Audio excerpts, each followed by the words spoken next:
Hello, everyone. Welcome to the Apothic Energy podcast. Today we have Katrina Morris Soper joining us, one of my favorite human beings. She is a fellow student with me at the Lightsong School of Shamanism and 21st Century Energy Medicine. I think I switched that up. I think it's 21st Century Shamanism and Energy Medicine. Yeah. I'm going to have Katrina tell us a little bit about herself so we know her background and what she's bringing to the table. Well, thank you. Thanks so much for having me, Sarah.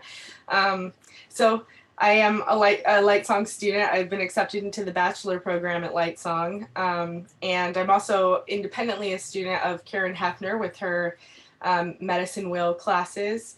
And I have started my own practice based on the medicine wheel called Full Circle Living. And so I have my practice there based on, living your life according to the medicine wheel. I'm also independently a student of Pamela Rico, who's a teacher at Lightsong as well, with her energy alchemy classes. And I was also trained by Nicola Farmer, who's the founder of the ICU Academy, which helps children step into their spiritual and mental gifts. It's most known for helping children to see without their physical eyes.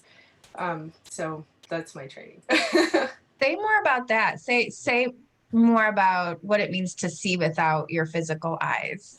So that's actually the part that everybody kind of is like, whoa, no way.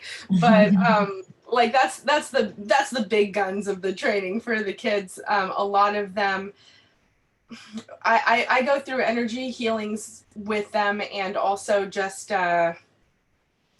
healing their auric fields and their belief systems, and just helping them like see who they already are. And then they end up developing or discovering gifts that they already had. And one of the big ones is that a lot of the kids can see with a blindfold on, like without their physical eyes. So we practice and do training, and I've had kids that can, like, I can take a book off of my own bookshelf and give it to them with their blindfold on, and they'll read it to me. And they can play catch and just do all these amazing things like blindfolded. Love that so much. You're helping them develop their psychic senses. Yeah, and that's just one of them. There's so many beautiful gifts that I've seen these kids come into. I mean, there was one kid that I worked with. She got next level empathy, and she could like feel what other people around her were feeling. And we worked on, the tools to help her manage that and how she could use it as a gift, and instead of like something that can be really hard to live with. And she also developed a kind of sensing, like premonitions. So like if someone would call on the phone, she could tell who it was on the phone. And I haven't heard from her yet, but I told her to start trying to guess what they were wearing. So I bet she'll be able to do it too. That's so fun. It's fun, and it has so much value. So I appreciate that work that you're doing, and I can't wait for my little one to be able to join your class. I know. So today we're talking about the new earth. I think in spiritual communities, there's a lot of talk about the new earth. It's referenced a lot as a place that we're going to. Sometimes it's talked about as a place that's arriving to us. And I thought it might be interesting to talk with you about what your perspective is, considering all of the work that you're doing in energy medicine broadly, not just the shamanic component, but all of the rest of the work that you do, I think probably gives you a unique perspective around the concept of what the new earth is. I think it's funny that you said that, because when you asked me, when you said that you wanted to talk about the new earth, I was like, oh, I haven't really thought about that. And then I did a little journey on it, and I was like, what do I have to do with this? And I got, lots of information where it was just, I'm glad that you asked me about the new earth, because it's something I should have been thinking about more, and that I was unknowingly very involved in bringing about, but wasn't necessarily thinking, what does this mean? Where's it going? How do we get there? Things like that. Mhm. So, Yeah, I think we talk a lot about it, and there's this expectation around it, but we're not really talking about how we're getting there necessarily, or how to create it. Because from my perspective, I think we're in a place of creating the new earth. I think things are being dismantled, systems are being dismembered, and we're in a place of actually creating what the next world is going to look like. Um, and it's interesting to hear other people talk about it, because I think sometimes people are in a place of like waiting for it to arrive. They're like in this anticipatory place and like looking for it as if it's something coming to them, and that they're not actually creating. So I don't know if you can speak to that, or what more you have to say regarding that. I think that's kind of a tricky question just because it's so like it's a linear question. And the energy that I feel when I have been able to tap into the energy of the new earth is far less linear than what we're used to, I think. And so I think it's a sort of a both and situation, because when you're thinking about existence, everything is happening at once, and it's not so much like it's not going up from A to B in a place or a time. Like everything is everywhere all the time. Like it's all happening now. However, in our 3D reality and in the way that we experience things as humans, and because as humans we're sovereign beings and creator beings, the way that we experience something happening is through starting somewhere and getting somewhere and experiencing it in a linear way and creating it. And I also think that technically it exists already because everything exists at the same time, but we do have to step into it in order to experience. So it is kind of our responsibility to create the circumstances, if that Mhm. makes sense. It absolutely makes. Yeah. So what are some of the qualities that you think the new earth has, or what's going to be different, or what is different about the new earth? So I feel whenever I have been able to tap into this energy of the new earth, because it exists already, and when you can step into it, you can feel how it's different. And what I have felt immediately is this shift of like a collective cooperation and things like fitting in a more balanced way, and people understanding like what their place is in things happening, in existence happening. And it's not like in any kind of hierarchy kind of way. It's just like things are more cooperatively working, like a machine, like cogs in a machine, and we all kind of know what our jobs and our gifts are, and so we're not reaching to be something that we're not, or trying to give gifts that aren't ours. um, and there's a lot less ego feeling there when I go there. um, and so when I come back, it's like you still. So by come back, I mean like I'm sure a lot of people have experienced this whole feeling of like these really high highs and these really low lows this year. And my experience of this is that some of the really high highs are when we're tapping into like the next level that we're like just ready to live in, but kind of forget to stay there, I guess, on a consistent basis, or to live in like that frame of mind. And then when we think about how things used to be, or what we're used to, or the linear way of things, it kind of brings us back to old habits and old belief systems, and it feels awful. To me, I feel like, oh, I'm here again. But I think that's just because, as a collective community, we have risen our vibration to a point where we can step into that, possibly together all at once. Um, and so when we go back to the denser vibrations of I guess, the past, so to speak, um, it feels dramatically lower vibration for us, because Yeah. we're able to go to the next level. So So yeah. I think what I'm hearing you say is that like the new earth is more of a mindset than it is actually like a location. Yeah. And that why it's being called the new earth is because collectively we're all shifting to a new mindset. And so by default, how this world exists, how it functions, is going to shift along with us. And so this is not just like a personal time of evolution, because it's a collective time of evolution. The way that we think of the world or think of the earth is dramatically changing. Hmm. It's almost like when an individual is on their journey and their process, their world begins to shift and change and look like something different for them individually.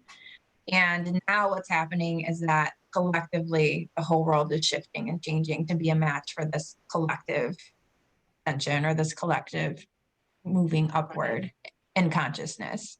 Yeah. Yeah.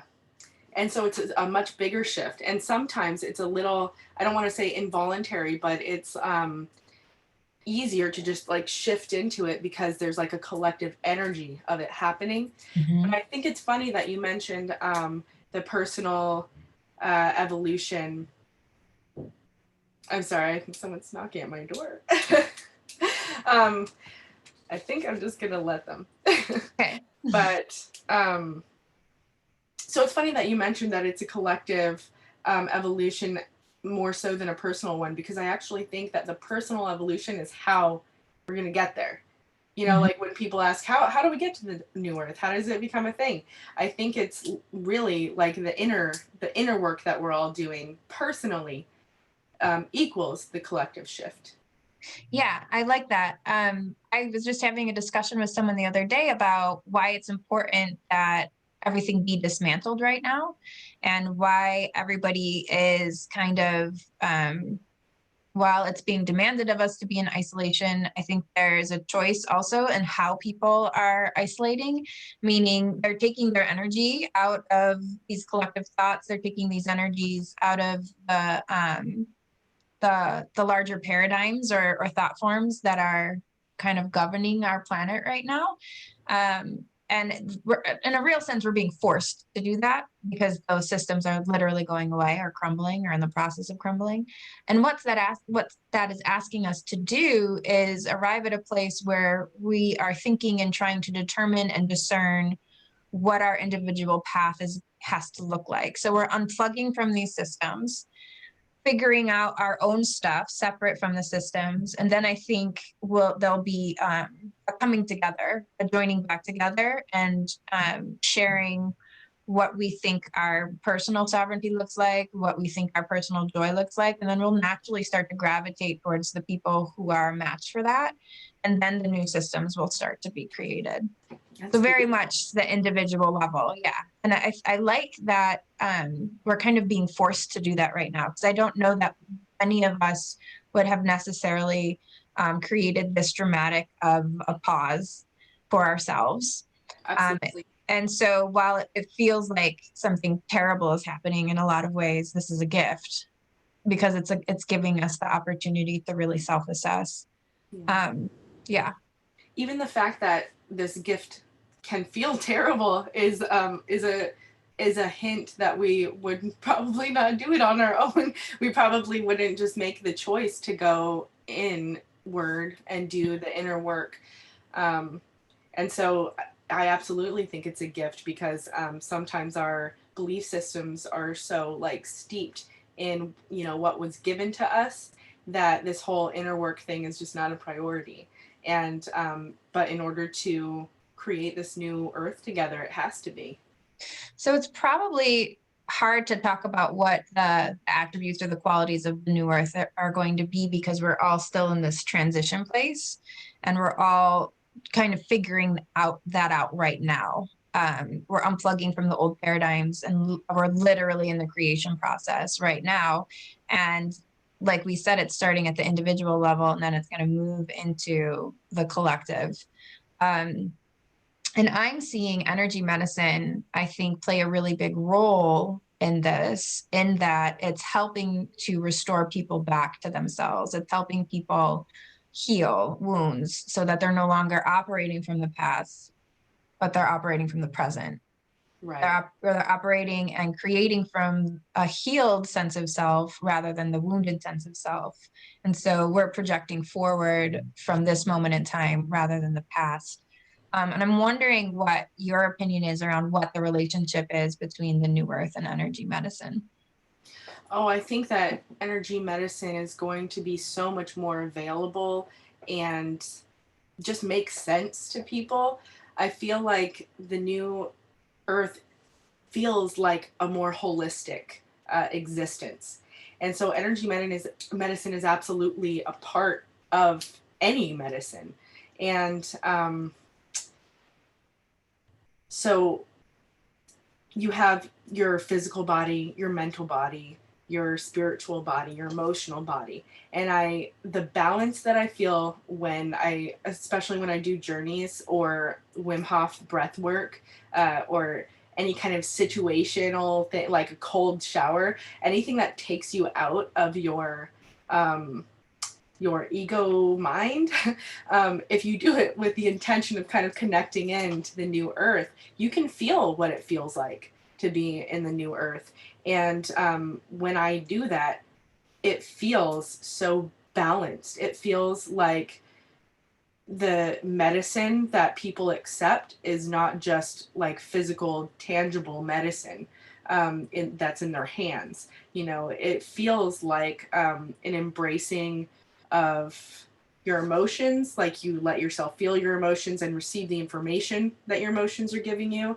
You're able, it feels like you're able to feel the collective energy of everything that's going on, and you can sense what's out of balance and see if you're like a match to whatever is needed to be in balance. And I don't mean that in any kind of like, oh, it's my job to fix whatever is happening. It doesn't feel like that either. It doesn't feel like a sense of sacrifice of like sometimes when you hear a quality like unity, or collective consciousness, which is like, I mean, super buzzy words right now, but those are words that you want to use to describe it because they feel similar, but it's not unity like in a way where like, oh, we're all one and I've lost myself in everything. You know, I feel when I'm able to tap into this new earth energy, a particular kind of sovereignty and being exactly okay with exactly what part I am in all of it. And not feeling a responsibility to fix anything that's not like my gift to fix. It's or not my energy. Like if this is not something that can be given from me, I don't feel the responsibility to make it so. But I do feel like whatever is out of balance is what is in me that either is, you know, a match or not match to that, and being able to balance myself and give the gifts that I naturally have instead of forcing things.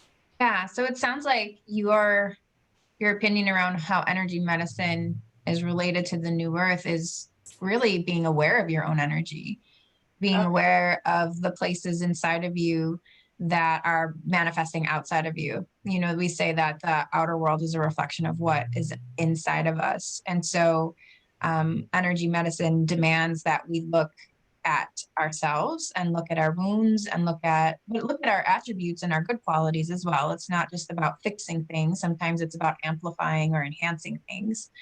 Um, and I About really being liked, authentic, yeah, typically yourself. yeah. And I really liked what you said about unity, because there are people who discuss the hive mind as being something that sounds scary and terrifying, and they don't necessarily want unity. There's this clinging to the individual that people have.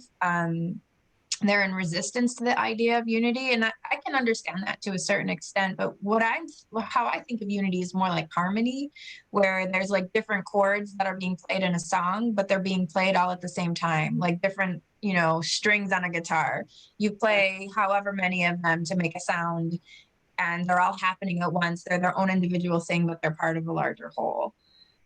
So that's what I'm thinking when I think of unity, and knowing like this note A is its own note. And then when it's combined with this note, it's something different, or it sounds like something different, and it's always itself, but then it can be something more when it's combined in a good way with something different. That's how I perceive unity to be. Right. And it's not trying to be something that it's not either, which I think you also touched on as well. There's this conformity, this idea of having to reshape ourselves to fit a mold that isn't natural to us. And energy medicine can really help us define or discern what our gifts are, what it is that we have to offer, and really shine as ourselves, rather than contorting ourselves to be a match for someone else's idea of us, or even our own idea of what we think we should be. Right. Yeah. Mm-hmm. Well said. Yeah, I like that. I also really like your sort of like right-brained analogy for something in harmony, like music, something creative. Whereas like I feel like the scary thing, like the left-brained way to think of that would be like, this is what's happening, and well, actually, what we have done, this is what's happening, like with the Industrial Revolution, everyone works 9 to 5 and do this and that, and everyone fit, like make sure your skills are this so that you can go out into the world and do this. And it's very like controlling of like, this is who you should be to make society work. And it's not, it doesn't feel like that. It can't feel that way. That's so boring. It's so boring. And I think that's why it's been so hard to be a human, especially in the United States. Beings, Yeah, we've been in a place of creating for other people. We're not creating for ourselves right now. And now that everything is at this standstill, we finally get to feel into what it is we want to create. And that, I think, right now, this moment in time, is creating a powerful momentum and trajectory towards what the new earth is going to be.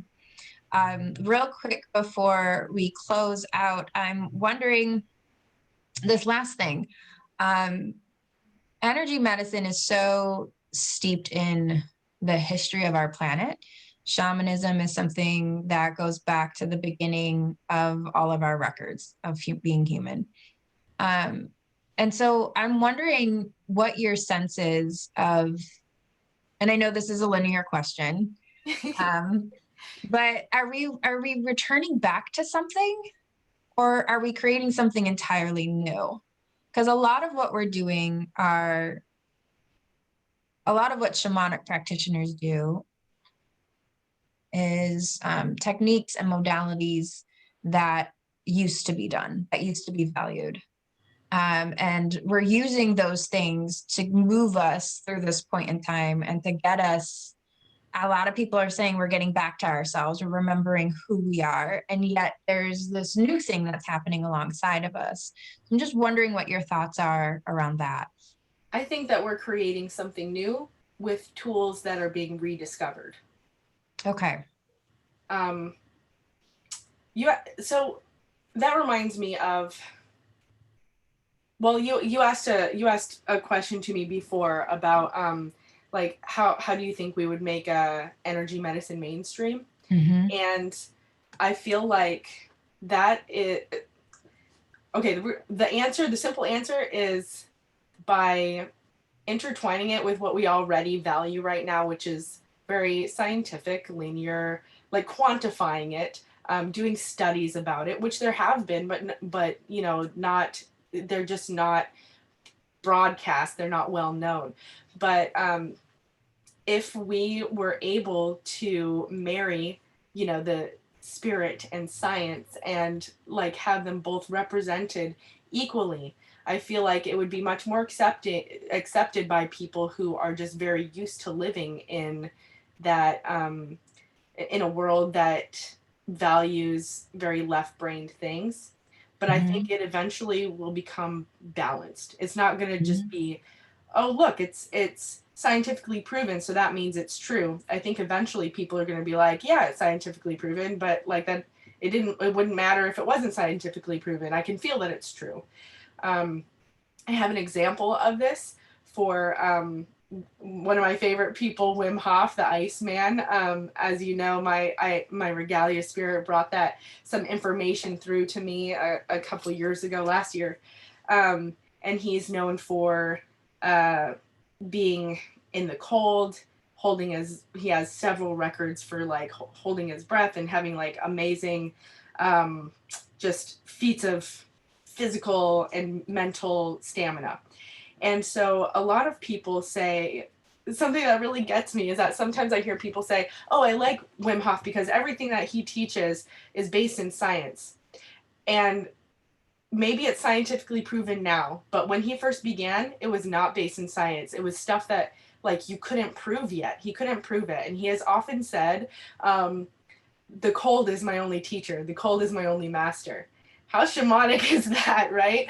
Yes. But so he learned from the cold. He learned from being pushed into meditative and journey states, and he learned, you know, how to have control over his like immune system and all of these, and his body temperature. He can be, you know, in freezing temperatures for long periods of time, and his core temperature doesn't change.